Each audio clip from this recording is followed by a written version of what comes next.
good evening. Welcome, another edition of the Crimewatch rewatch. And we're all ready for Christmas. You can see in the back, Kensington's got his Christmas hat on. I've got my Christmas jumper on. And we're watching the Christmas edition from December 1985 of Crimewatch. Or at least as Christmassy as Crimewatch can be. Okay, so like I said, this is an edition from the 12th of December, 1985. Yes, good evening, Arcanix. Good to see you.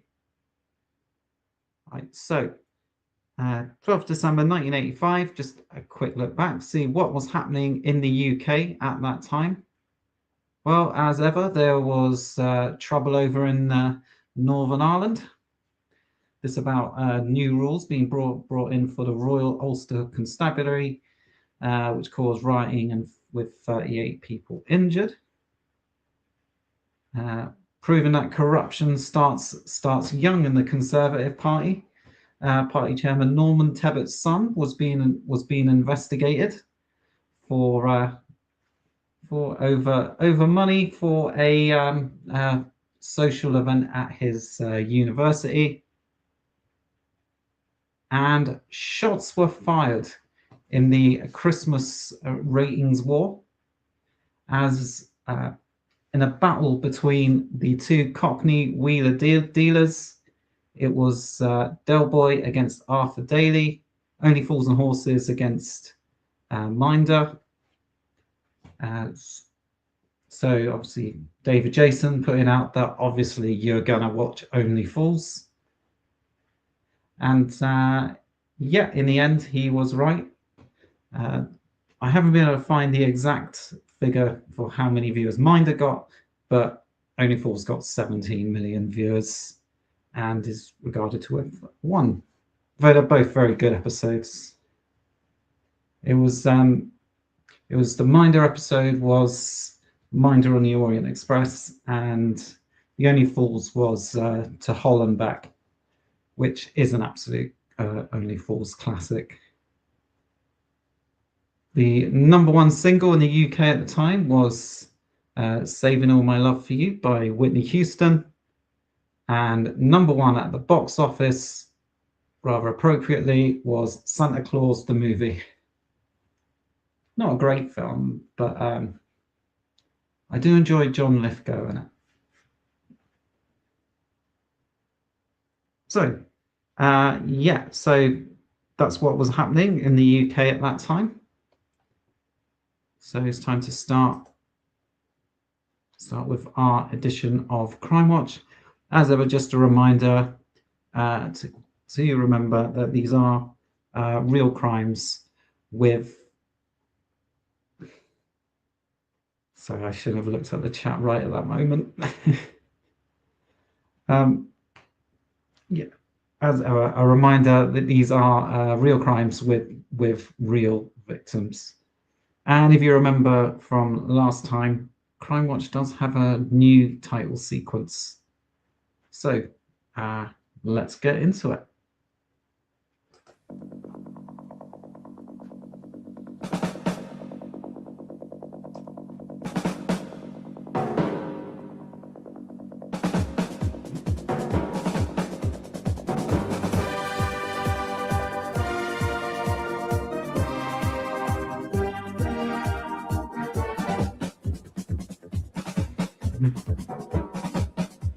Snazzy logo. Hello and welcome to the program where you can help solve crime. Hello, we'll Nick. show you reconstructions filmed where the crimes actually happened using real witnesses wherever possible. And in case there's anything that you recognize, the detectives behind me, along with BBC researchers, are waiting for your call, as are police throughout the country. Thanks to Crimewatch viewers, a number of people have been in court since our last program, charged with serious crimes. Last Tuesday, a man No was one's jailed going for to life courts for a these murder we days. featured back in March. The victim, Elizabeth Sutherland, or Totsie as she was affectionately known, was found stabbed to death in her home in the village of Culbokie. It seemed a random, pointless crime, but detectives established that the motive had been robbery. At Inverness High Court last week, in sentencing her killer, the judge recommended he serve a minimum of 25 years in jail. Over a year ago, in our Aladdin's cave, we showed you these paintings. Police suspected they'd been Very stolen, nice. especially the Renoir there and the Cézanne. Now, thanks to your calls, they've been returned to their rightful owners. And following the programme, 17 burglaries were cleared up right across the country. 2 weeks ago at Reading Crown Court, 2 men were jailed for receiving stolen goods. One was sentenced to 18 months, the other to 4 years. We'll have another Aladdin's Cave tonight, though it won't be classical art. Maybe there's something here that's yours. It's not often we have a happy story to report on Crimewatch, but we do have one tonight. 2 months ago, we showed you this picture of a Land Rover, which was a gift from St Andrew's Church, Bedford, to needy villagers in Madagascar. But before it could be sent there, it was stolen. Well, police haven't got it back, but Madagascar will have its Land Rover.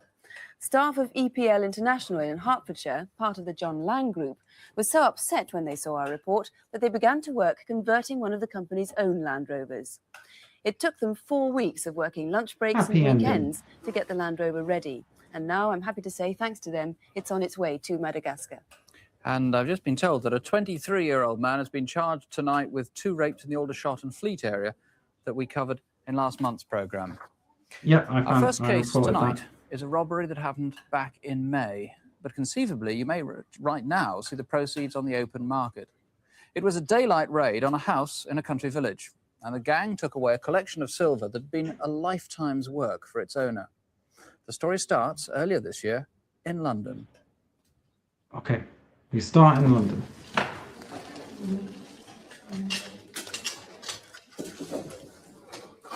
Christie's in South Kensington. Bertram Vince is a regular visitor to the London auction rooms. He's been collecting antique silver for a dozen years, and though he's modest about it, he's something of an expert. I'm offered 15 only here to start me. 18. Bidding 20. At 20 only. 22. Bertram's family owns and develops property in East Anglia. 150, 160, 170. But silver is his first love, and he's a well-known figure in the antique sales rooms. Your number, sir? He's got too much money already. Bertram lives with his parents in the quiet village of Wearham near King's Lynn in Norfolk. His family have lived here for 3 generations. King's Lynn, been to King's Lynn, very nice lunchtime place. On Tuesday, May the 28th, and there were few people about who witnessed the events that shook the village that early afternoon. It's 5 to 1, and opposite the Vince's house in the sub-post office, Ken English is locking up. It's half-day closing for Wearham's only shop. As usual, the village seems quite empty. Only shop. Wow, I can imagine a whole village with just one shop. At about 10 past 1, a neighbour noticed a car he'd never seen before parked right outside the Vince's house. He remembers a green Y-registered Cavalier saloon. Yeah, I say that, but if you ever go to Norfolk, that King's Lynn area, it's incredibly rural. It's very hard to get around anywhere if you don't have your own car. It's as I didn't when I went there, and where you have to wait 1 to 2 hours to get a bus. It's now early afternoon, and Bertram's parents have gone out.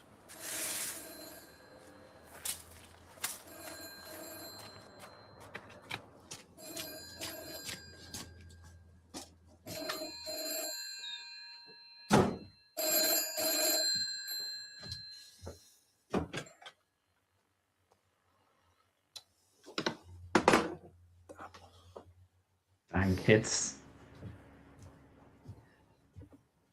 None of Bertram's friends or neighbours remembers ringing him that afternoon. Bertram spent about half an hour working in his study. The VAT inspectors had visited the week before, and he was making sure the records of his silver deals were up to date. Not just landlines, I think he had a rotary phone, which you sort of expect from an antique dealer. Who is it? Open up. We're from Customs and Excise.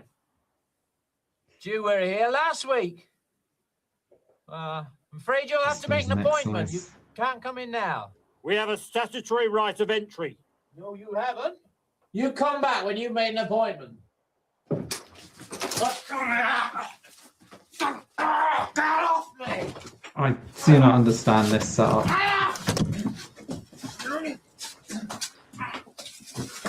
The front door and the side door together doesn't make sense to me.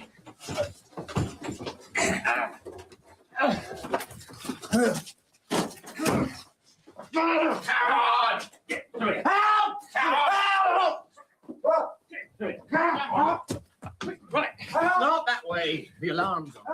Where is it? Get it on. Come on. Oh.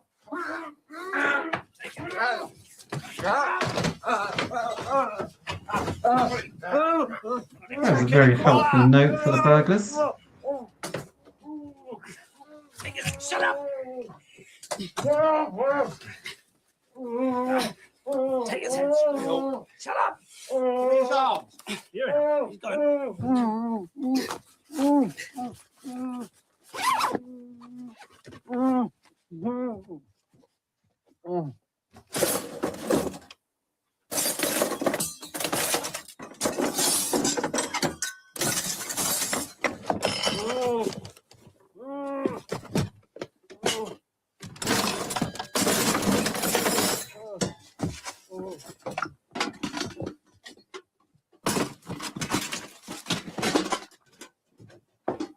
Ooh, budgets.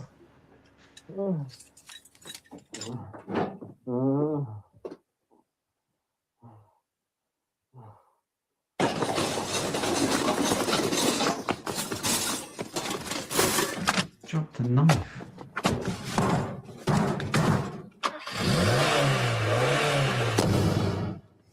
Leading the investigation is Detective Inspector. Ooh, like that boot slam. Evening, Rob. Okay, so that's the silver raid at the home of Vince Bertram. Bertram Vince. I keep doing that.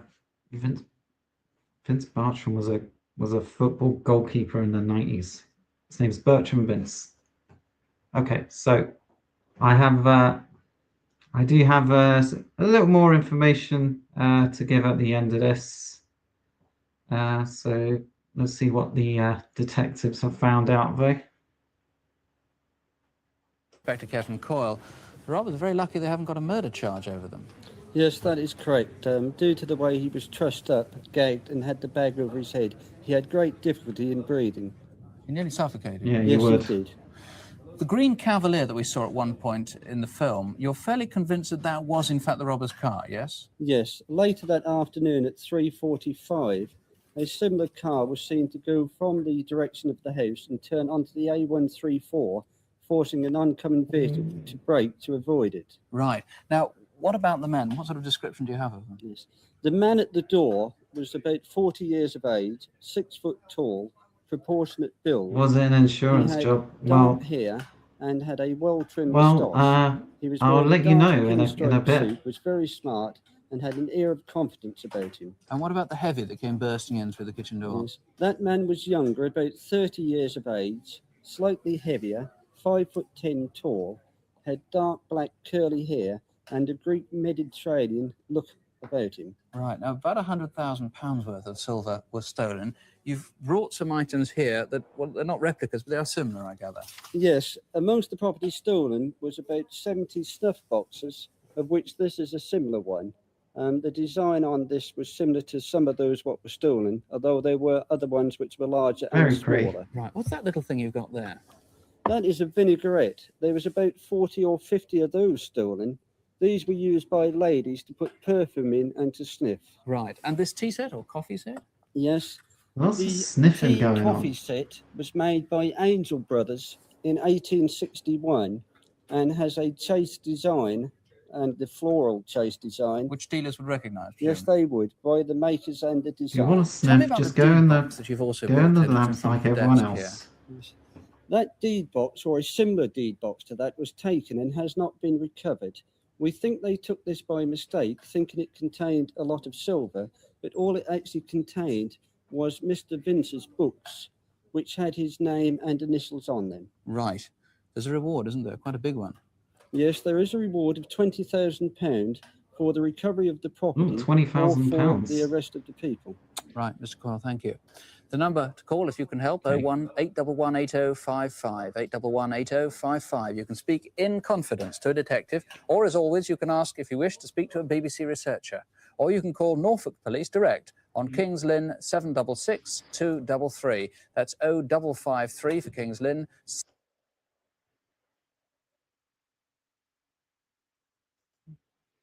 There's sniffing going on. It was Cuddles the monkey. Well, you know, you got to do something to put up with Orville. Right. I just want to check something quickly.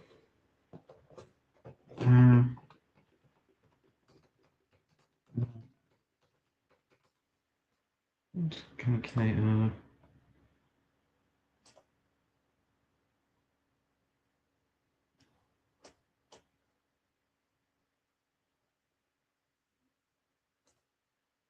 Okay, hold on.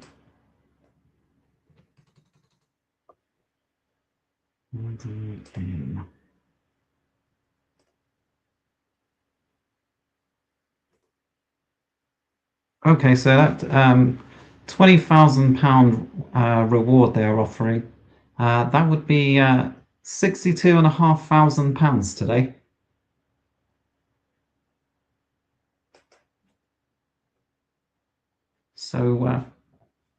So yeah, that would have been pretty nice. So, but let me know about poor little Bertram Vince here. Is I couldn't find if these guys got caught, but I did find he got robbed again. This was in June 1986 that he got raided again in very similar circumstance. And then a few months later, that was when he decided he was going to get out of the silver trade. Yeah, 2 hits in less than a year, and the insurance wouldn't pay up on it. So that was the deciding factor for him. So yeah, if it was an insurance job, it didn't work out for him. Okay, so we'll move on to the next bit, which I think might be the Aladdin's Cave. 766 233. Well, now the Crimewatch incident desk. Here are Police Constable Helen Phelps and Superintendent David Hatcher. First on incident desk, a mystery. On Wednesday, the 6th of November, Philip Nixon, a 32-year-old civil servant, was murdered in a busy North London street in the middle of the rush hour.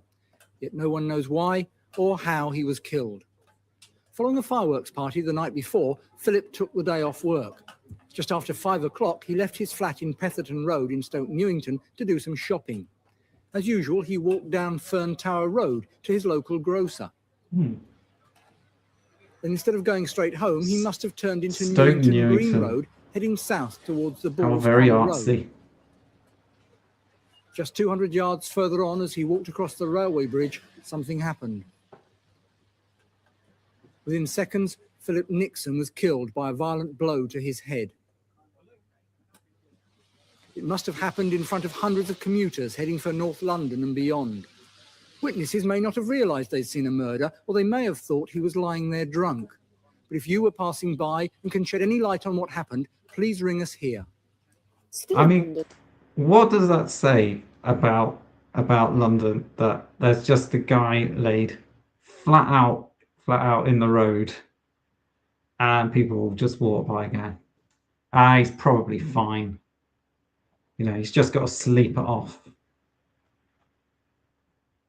But the case of Mr. Nixon, yeah, it's an unsolved one. No one really knows. No one really knows. Exactly, Rob. Just typical London. Just no one sees anything. But yeah, no one knows because there was no real leads, no real motive to it. Yeah, no, just honestly, just nothing to find out about. He wasn't any debt to anyone from what anyone can tell, or it just seems just a random act.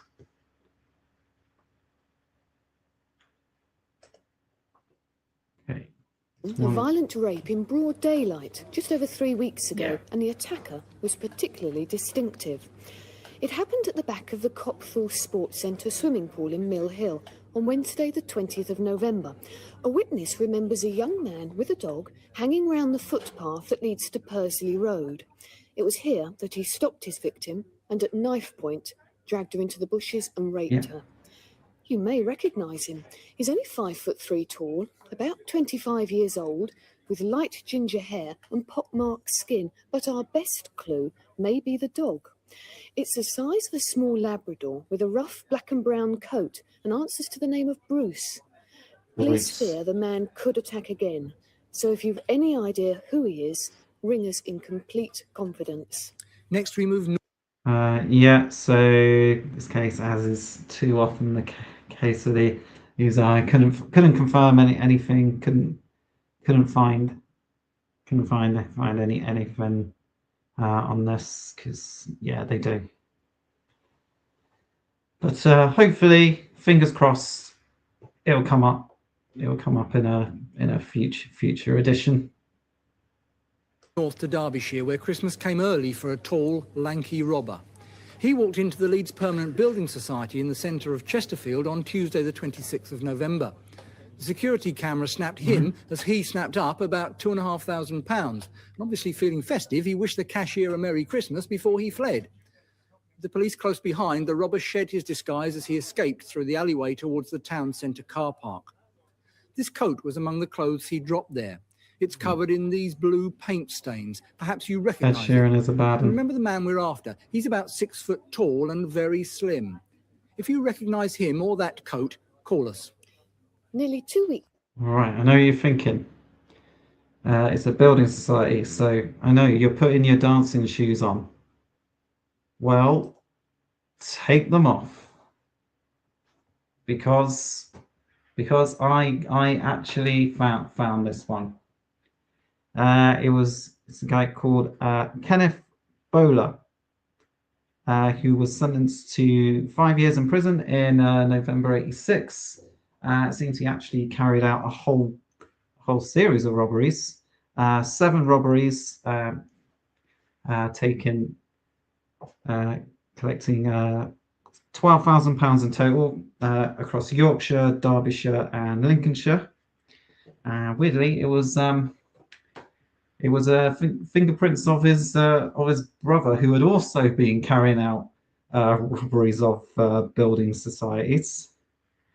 That they had been found on a newspaper, and that was what put them onto Kenneth. So a Christmas miracle. I found a building society robber.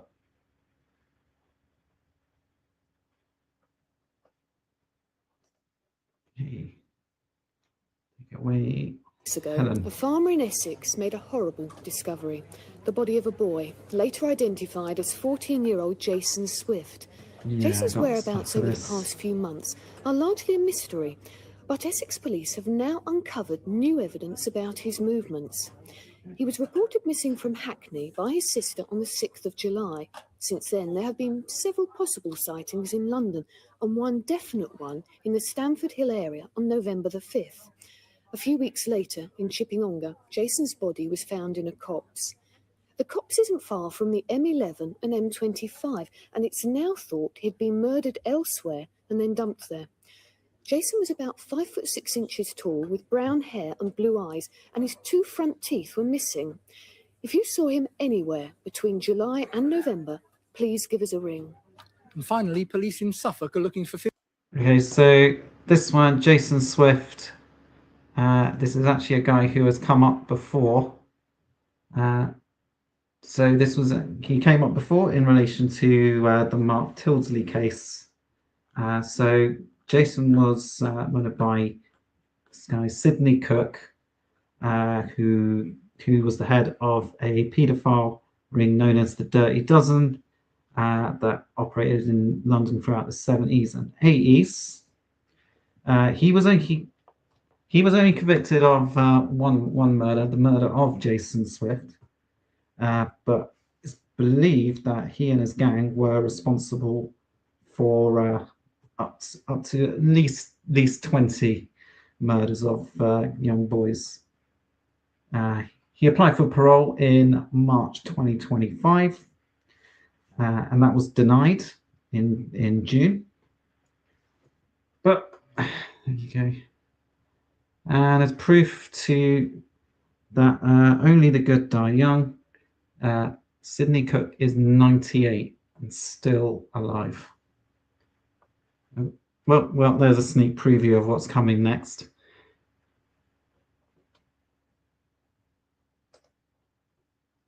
$15,000 bottles of German wine. They were on this Scania tractor unit when it was stolen from Mendlesham in Suffolk on Sunday the 24th of November. The trailer was found the following day in southeast London. Needless to say, the wine, £40,000 worth, was gone. Amongst the haul were 500 cases marked Stefan Oriel wines like this, and also hundreds of bottles of rare German wines like these, which are not on sale in shops in this country. Quite coincidentally, 70 cases of this one were destined for the Nick Wine Bar, a police restaurant in southwest London. And apart from their obvious interest in its return, there's a 10% reward. That's £4,000. Or put another way, 1,500 bottles, enough to make any Christmas a merry one. So, if you've seen any of those on... So there you go. Bottles of wine destined for the police bar have been stolen. You know that is obviously the police's top priority. But if you want some of that wine, you had better get yourself down to the disco, because that's where it all is. Yeah, I mean, obviously this is a difficult one. Just try and doing a search for stolen wine. Yeah, it's very hard to filter down results on that. So yeah, it's a disco, a boozy, whiny disco. Okay, so let's move on to the next. Sale, or can help with any of our other incident desk cases, ring us now. And the number to ring, as always, is 01811 8055. That's 01811 8055. In our October Yeah, I don't know why we're blaming Richard this Madeley, small but ticket. sure. West Yorkshire police believe it could lead them to the killer of 66-year-old Sandy McClelland.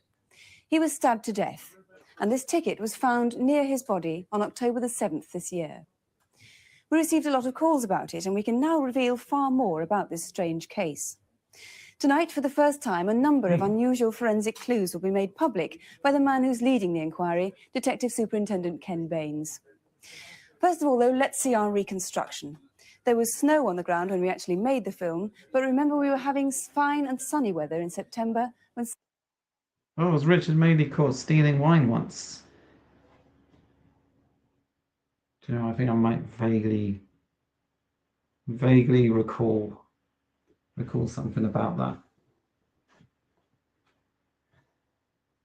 All right. So let's just to the next one. Mr. Sandy McClelland. Sandy McClelland disappeared from his home in Leeds.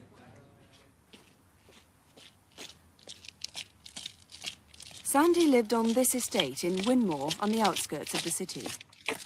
Every Friday, he'd walk down to the local pub, the Penders Arms, where he was known by a lot of the regulars.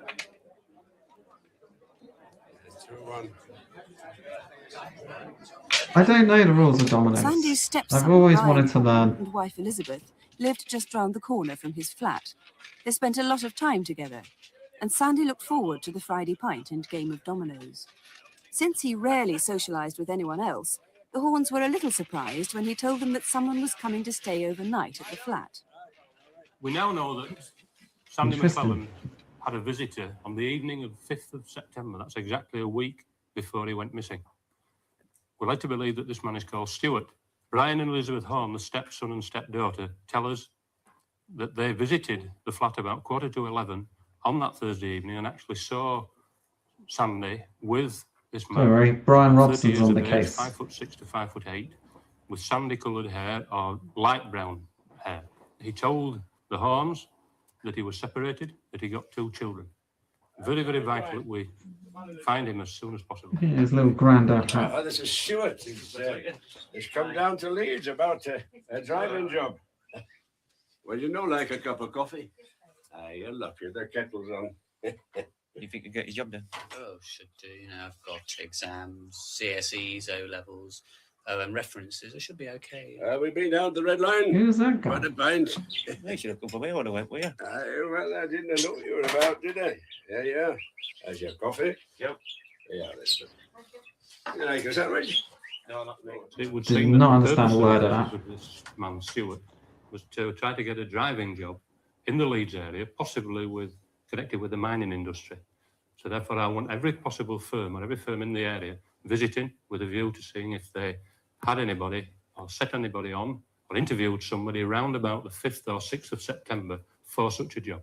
Now, we've got to concentrate on the evening of Thursday, the 12th of September. That's the last time he was seen alive. We know now that he went to the Asda supermarket at Crossgates with Brian and Elizabeth Horn in Sandy's own car. That's the Ford Cortina, the light green one. They were accompanied by the 16-year-old granddaughter, Lynn, who they dropped off en route. So another lime green Cortina.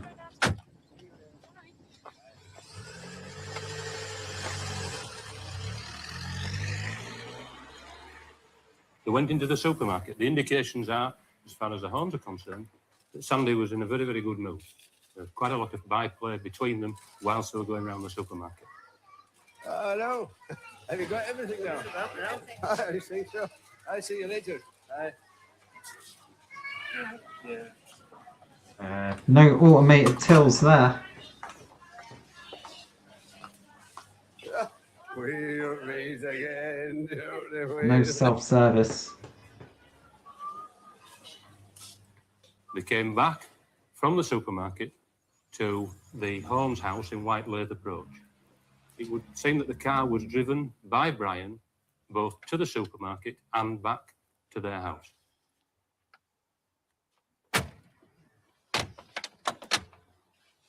You coming in? Oh, I've got a bit of heartburn. I think I'll go hem. Have a bath.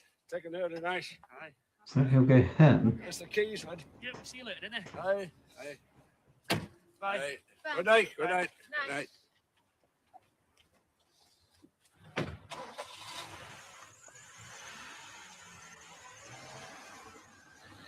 And then Sandy drove the car, it would seem, back to his own flat in Mulligarth Avenue. Not having to deal with humans is a knock on is obviously preferable. And Sandy had come back. But you are taking someone out of a job. You left your cigarettes? No doubt you'll need them before the morning.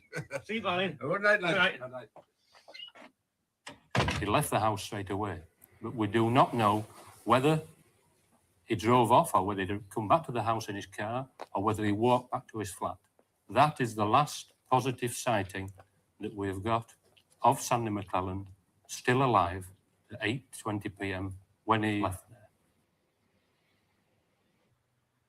The next positive sighting that we've got of Sandy McClellan's motor car is at 11:30 a.m. on Monday, the 7th of October, when it was found on the car park in the centre of Big House, known as the Bethel Street car park.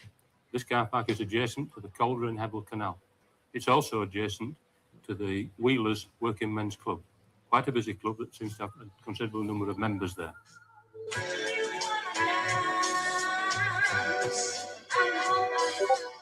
Wheeler's was busy the night Sandy disappeared. There were several charity acts on, and the Yeah. place was full.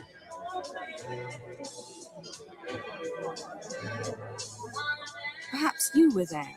Remember, it was Thursday, September the 12th.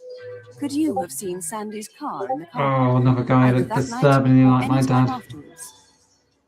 We need to be getting in amongst the shoppers to see if we can establish, first of all, when the car was left there, and if possible, of course, establishing who exactly or actually left the car on the car park.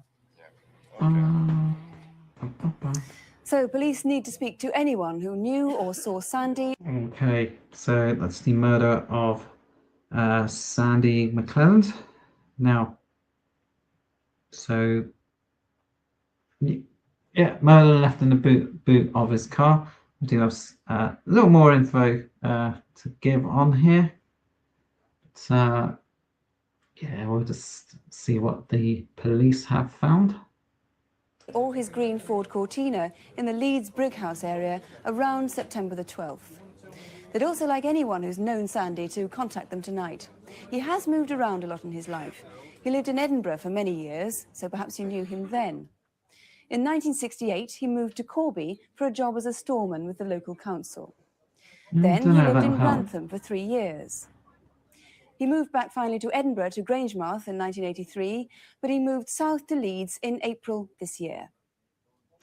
Well, Detective Superintendent Baines, we do know about Stuart from the film. Now, we have a video fit of him. Could we have another description? Yes, he's about 30 years of age, 5'6" to 5'8", with either sandy or light-coloured hair, smooth skin, very smartly His dressed. visor. Absolutely essential that we trace this man. He may not be connected in any shape or form with the killing, but we need desperately to find him. We do need to eliminate him. And we need to eliminate him as well. Right. Now, the clues themselves. The first clue is the bedspread, which was found in the boot of the car with Sandy's body. What does that tell you? Yes, as a result of some forensic examination by using camera filters, we have in fact been able to, or they've been able to bring up a trademark on there, which indicates, as you can see on the screen, that it was in actual fact manufactured in 1961 for the British Army by a firm just on the Lancashire-Yorkshire border. The other important thing is that this little ticket that we talked about before was stapled to the bedspread. Yes, and the indication so far is that that is probably either a dry cleaning or a laundry ticket. And again, we would ask anybody who's worked in such business for the last 24 to 25 I don't know. years if they can identify the format of that. Looks like weird squiggles. With us as soon as possible. Absolutely, again, essential. Right, now the clothes that Sandy was found in weren't his own. They were too big for him, weren't they? Yes, that's correct. The jeans, similar to the ones on the model, were 4 inches too long for him in the leg. The jumper is about a medium size, but of course the most significant thing is the head warmer. It appears like a balaclava, but it is in actual fact an army issue head warmer or cap comforter used by the military for some considerable time. I forgot about this. And again, with using camera filters, we've been able to bring up once more the date of the manufacture of that, 1952, by a firm called W.H. White & Sons Limited in Leek in Staffordshire. And we know that that firm manufactured over 300,000 of those head warmers between 1952 and 1956. And you do something else very important from one mark on it. Yes, we saw there's some indication what appeared to be red ink. Again, this wasn't visible to the naked eye. This is the technology bit. Where they were able to use this particular process. The UV light. You can see some faint traces of red printing on this. It looks as if it might be a number. I can't see much more under a normal light. I think what we'll try is looking at it under this laser. It produces very, very intense green light. And we'll just have a look and see what's actually there. Oh, it looks more like a name than a number. I can see the letters K, E, L, L, E, T, T. Yes, it looks like the name Kellett, I think. It's fluorescing quite brightly, certainly much better than we've seen before. Pellets. Well, that's obviously an exciting new lead. You need to find somebody called Mr. Kellett now. Yes, who's written his name on that head warmer, whether they were, at the time, whether he had it whilst he was in the army or whether he's had it since then. Absolutely essential. The marvels of technology. The bedspread and the head warmer. Exactly. It's rather some strange coincidence that we've got two rather dissimilar items in the boot of the car. Anybody else that you'd like to speak to? Yes, we are looking at the suggestion that Sandy may well have been involved in some homosexual activity. And it would be to that particular area of people who may involve themselves in such activities that we would seek information about Sandy McClelland himself or someone who may have been responsible for his very brutal and vicious death. 66-year-old man who really didn't deserve to die as he did. Mr. Baines, thank you very much indeed. And the number to ring if you can help in complete confidence, 01 811 8055. Or if you prefer, ring Leeds Police Direct on Leeds 435 353. That's 0532, the code for Leeds, 435 353. Okay, so the murder of Sandy McClellan there. Okay, so found it's still unsolved. It was reopened as a cold case in 2017.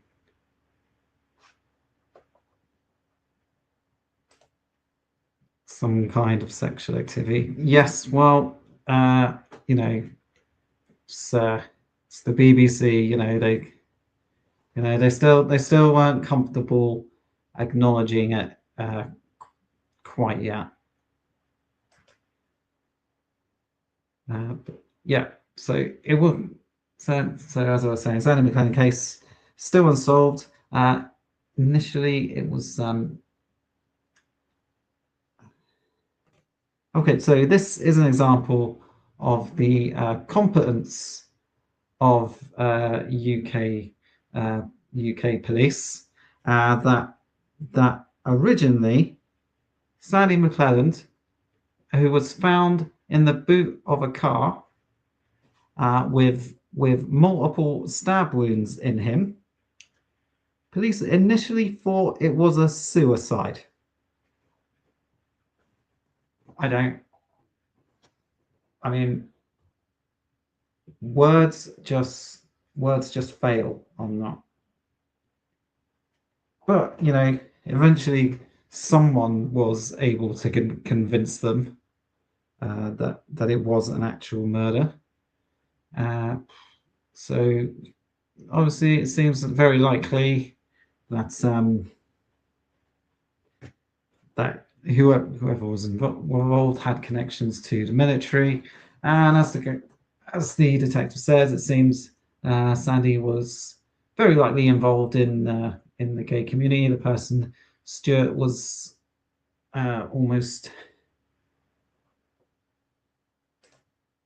Yes, I'll just stab myself multiple times and lock myself in my own command boot. Well, exactly.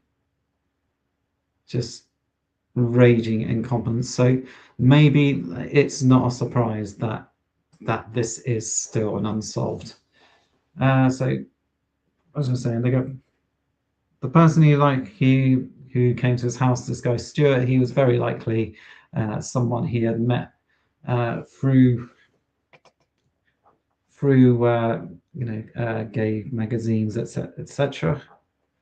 But yeah, so they've taken over 700 statements and interviewed 5,000 people in relation to this, but yeah, no real leads from it.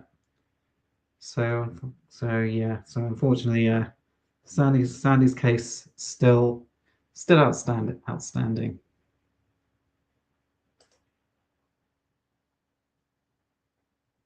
And now to our Aladdin's Cave. Maybe this month we should call it Oh, Santa's here we go. Grotto. Last minute's Christmas shopping. Property recovered by police, and something here One of may those be guns. yours. If so, watch carefully. You could have it back for Christmas. Here's John Bly.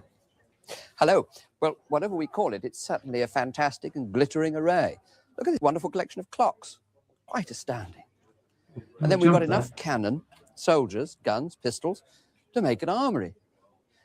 I think it's quite incredible, worth a programme on their own. And look at this. Oh, set of dueling pistols. A pair of lorgnettes. Now, I bet many of you will be saying, I've got some like that at home. But you haven't, you see, because these have a particularly unusual little handle of enamel, and they're silver mounted. Now, glass and silver always combine very well, and never better and more successfully than in a claret jug. This one's quite a good example, a fairly standard pattern with a straight tapering body and a plain top. But this one, absolutely stunning. A wonderful cut glass body with quite an important repoussé and traced plated lid. Now, all that part of it was silver would be worth a great Very deal of money, nice. but even so, it's about £350. Maybe it belongs Now, if to we're that having other guy at dessert, the we've had our start. wine, we'd go on to have our fruit. And if we were doing it properly, we'd use grape scissors. You can always tell a grape scissor because it's got this little flange down here. These are silver, and even those of the Who 1920s needs a are quite scissors for valuable. grapes? They're about £200 today. The silver hallmarks thereon allow us to tell a great deal about silver, of course. And this little piece is modern. It's made in the Queen Anne style. The marks on that tell us that it is made of Britannia standard silver, which is a higher grade than sterling. And the owner would certainly be aware of the marks denoting this. Now, we do have one little piece of furniture, potentially, I think, the prettiest we've ever had on the programme, with a marquetry top and a cast gilt metal legs. Unfortunately, the little stretcher halfway down there has been replaced. But for the star of the programme, to me, there's got to be this collection of porcelain. Absolutely wonderful things here. Wonderful. Incidentally, in passing, if you have to pack up porcelain, never attach it, or the lids rather, with any adhesive tape, because when you take it off, Yes. you're going to pull the gold away, which is a great shame. So do be careful about that. But the Starlot, as I say, sometimes has got you to get be a this moist wonderful flange. part dessert service. Just look at the colours. Each of those plates is individually painted. The borders are Oh, quite great wonderful, minds. and the gold work thereon is absolutely beautiful on every one. Important to us, though, is the diamond or kite mark on the back, which tells us precisely when the design was patented. In this case, the 14th of March, 1856. Come on, cameraman, Now, sort aside yourself from the out. value, which I suppose these plates are worth about £75 each, if I'd lost this, it's so beautiful, and I'd retrieved it, it would make my Christmas. I hope it makes someone's Christmas. Thank you, John. And if that's you, or if there's anything else there you think you recognise, please do call us. 01 811 8055. That's 01 811 8055. Yeah, I'm gonna have those guns Finally on the tonight, wall. we want to take you to Birmingham, to Swansea and to Chepstow. When you see the crime, you'll know why Take me police to all the are so glamorous anxious places, to solve Nick. it quickly. It's an attack on a family in their own home. They're called the Harrises, and their lives have been shattered by the experience. They were terrorised for an hour by two men armed with guns. Now they're selling up the house of their dreams and moving out. Our reconstruction begins 85 miles from Chepstow, where they live, at a market in Birmingham, where the Harrises have a regular Saturday stall. Nice.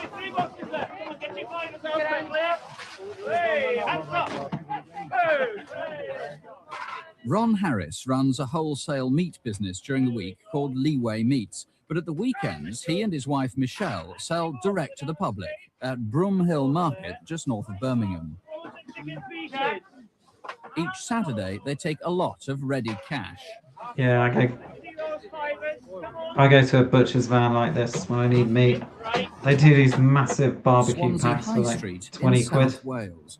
It's Saturday, the 26th of October. It's a good deal. And while the Harrises were at their stall in Birmingham, a customer walked into this sports shop. It's about this crossbow you sold me last week. I'd like to swap it for something a bit more powerful. That's it, you rang up earlier on. That's right.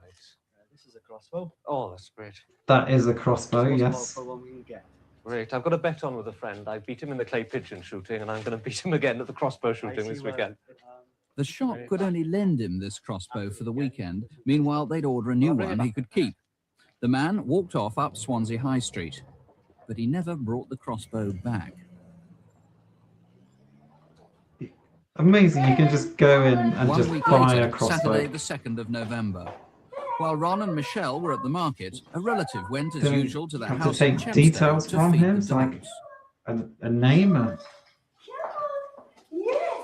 address and contact number. No, just give him a crossbow. No questions asked. Just bring it back. She left the house at about 4:30. As usual, the burglar alarm and some house lights were left on.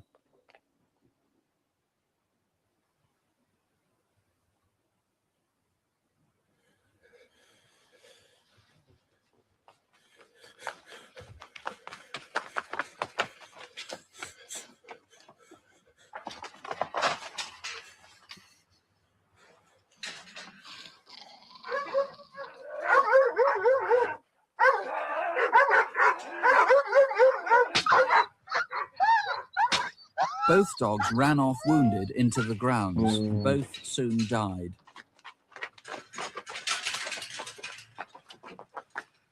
dog murder. Nasty.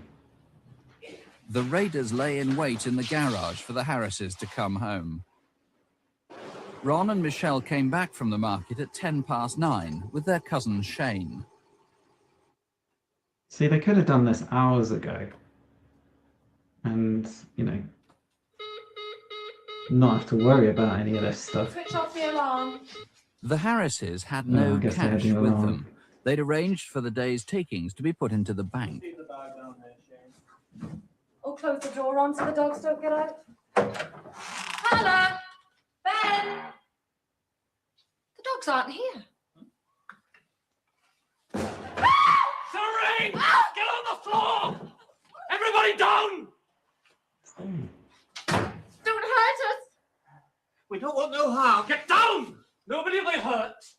All we want's your money. Put your hands behind your back.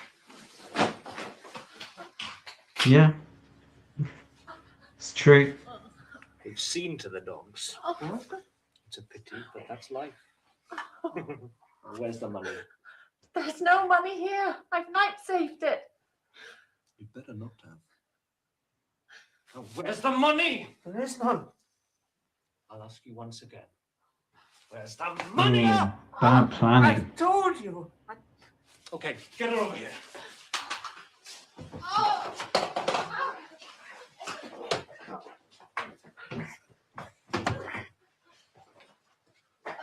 Okay, get up.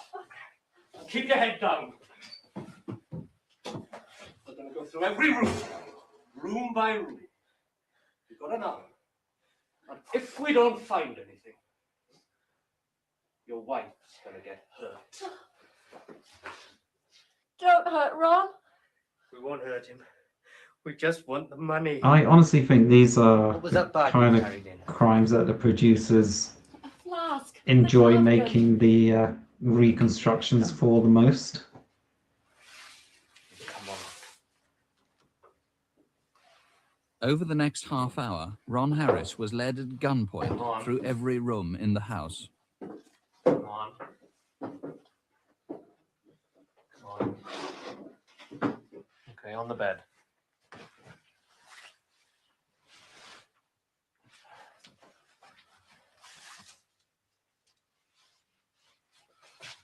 Right, where's the jewellery? It's under the television set.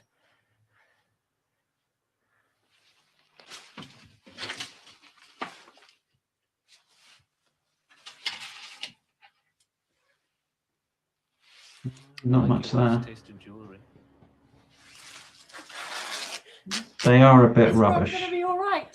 It'll be all right, as long as he doesn't touch the panic buttons. Please, don't hurt him. Look, I didn't want to do this, but they've got. They didn't do their planning properly. Get the Tom off her. Don't worry about the crap on him. Before they went, the robbers gagged and retied the family using tea towels from the kitchen. Okay, making sure you're not leaving anything behind you. Yes.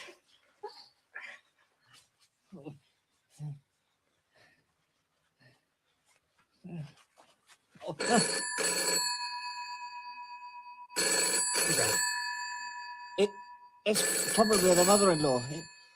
It'll ring off in a minute.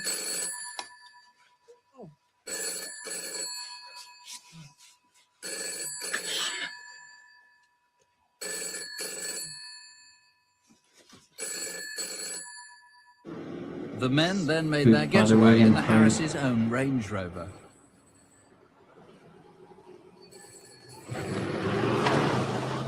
Leading the They didn't bring their own Chief vehicle. Superintendent Mark Waters, let's pick up where the film left off, that Range Rover. Yes, we need to hear from anyone who saw that Range Rover at 10 p.m. on a Saturday night travelling from the Harris's home to Wycliffe, which is... So, do have a bit more to give on this.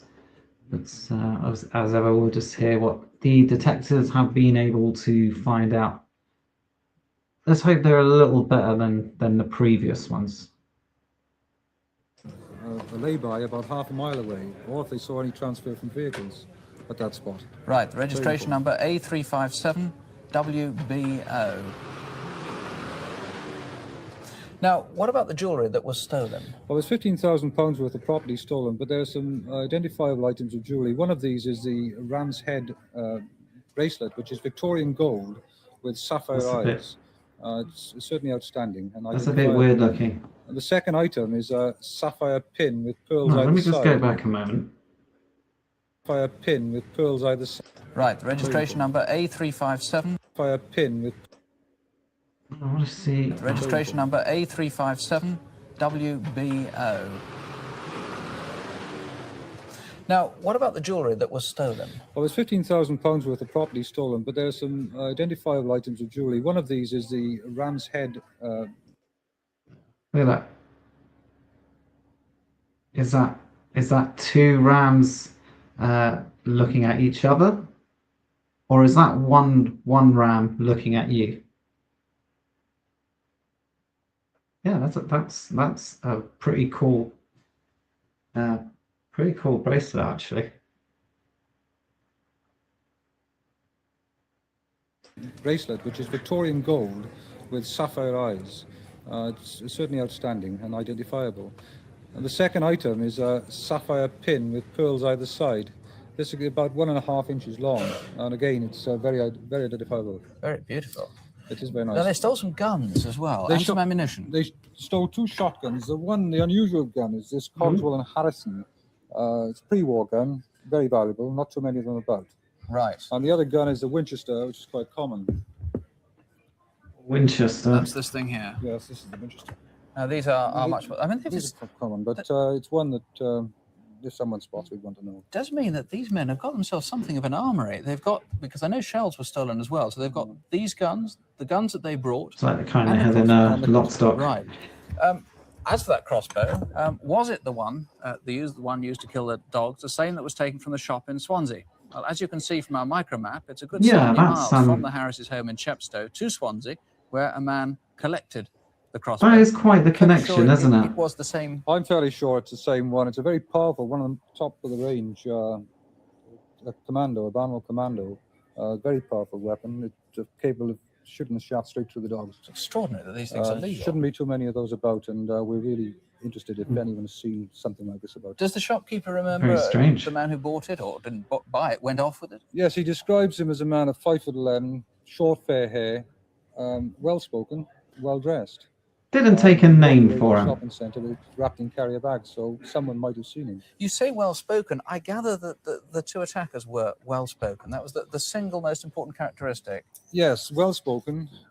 After the initial burst into the house, they were very methodical, quite relaxed, no swear words. No swear words? No swear words at all. That is unusual for criminals in a sort of high state of excitement. It is. It's very polite, robbers. This type of crime, it certainly is. Very unusual. And but they were very methodical, no panic. There is a reward, I guess. There is a reward of £6,000 for information leading to conviction of these men. Right, of 2 men who, as we were saying, must have something of an armoury. Now, if you can help catch these men, very dangerous men it seems, please ring us, 01811 8055 if you know anything at all. Or you can ring kill the police 2 direct dogs, at Cwmbran. Number there, Cwmbran, 66404. They that's are scummy. 06333, that's the code. 66404 is the number. And that and all... Sorry, Sue, cutting you off there. This one, vote. The case of